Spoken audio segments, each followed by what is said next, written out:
jelly pudding.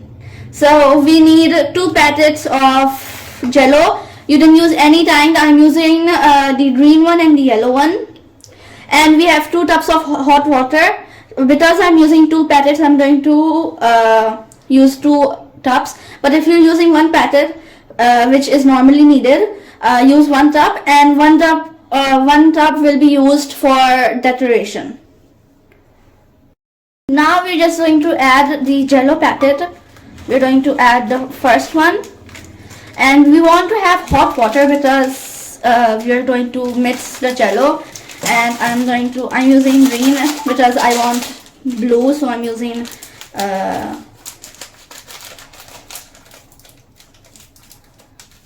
these 2 colors. I'm going to add them both in, and then I'm just going to mix it up until they're fully dissolved.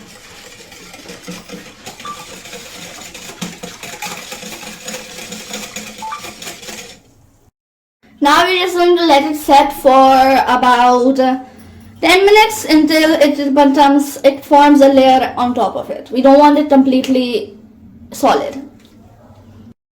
So it has been 10 minutes since we have let it cool, and it's now completely cool. So now we're going to put, this is 1 cup heavy whipping cream or heavy cream, any type of cream, and we're just going to add it in.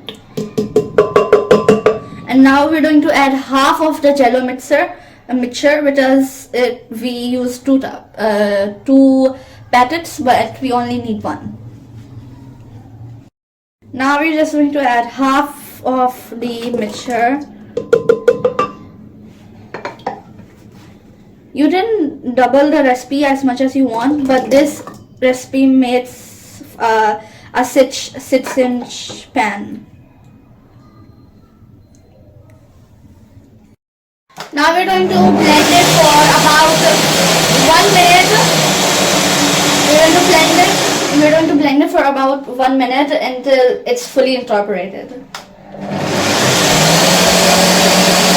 Now we have fully incorporated the batter, and we're going to add it into this mold. This is almost 6 inch, almost. And we are going to just add it, and we're going to let it cool in the refrigerator for 2 hours.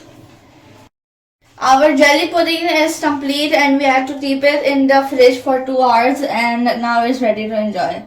Lafis.